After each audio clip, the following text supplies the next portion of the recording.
سلام. آموزش امروز باز کردن منیفوله ماشین روا یا آردی یا همون پیکانو داریم به خاطر بیرون زدن پولک آب. هوا سرد شده و انقباض پیدا میکنه از پولک ها بیشتری هم میزنه بیرون.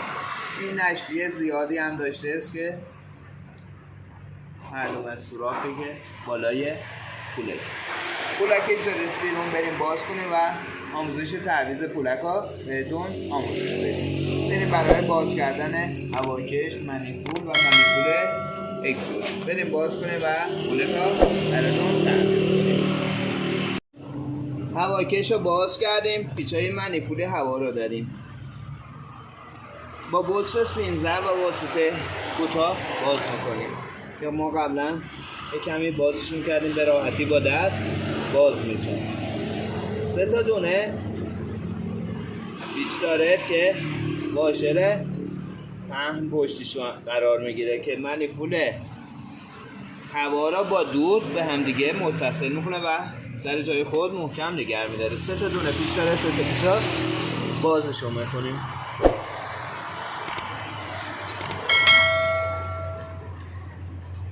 با بوکس 13 و واسطه کوتاه هر 3 تا پیچ واشردار را باز میکنیم.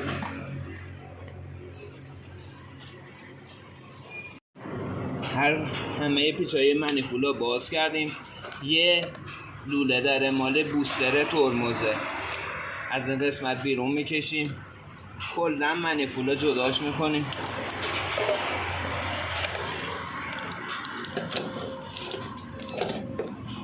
پیچ منیفول دودو داریم، پیچ مهره هاشو کامل باز میکنیم، منیفول میکشیم عقب تا پولکا پیدا شه.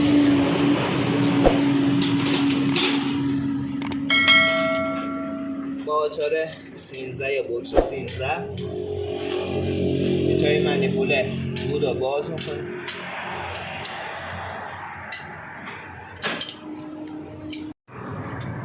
کاملا پیچا را باز میکنه و مهره هاش هم باز میکنه. واشرها را از پشت مهره بیرون میکشیم.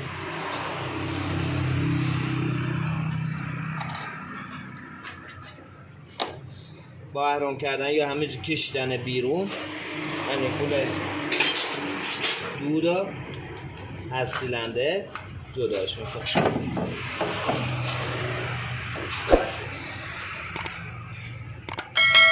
پولک آبا که زده بیرون داشته تمیزکاری میکنیم و تعویضش میکنیم. بریم برای تعویض.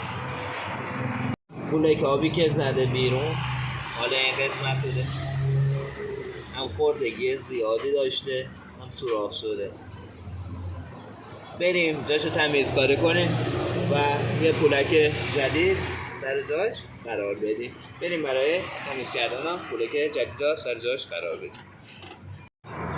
پولک سر جاش قرار میدیم، با یه میله قرار میدیم رو پولک و با ضربه زدن روی میله دقیقاً پولکا سر جاش قرار میدیم و بعد چسب پاتکس یا دوقلو یا مزدا روش آغشته میکنیم که از جلوگیری نشتیه ها جلوگیری شه. ما با چسب دوقلو دور تا دوره پولکا هر دورا چسب کردیم و بستیم. پس با قرار دادن یه میله رو پولک ضربه زدن به راحتی پولک جا میره. این هم از آموزش تعویض پولک آب موتور روا. امیدوارم از این آموزش خوشتون اومده باشه.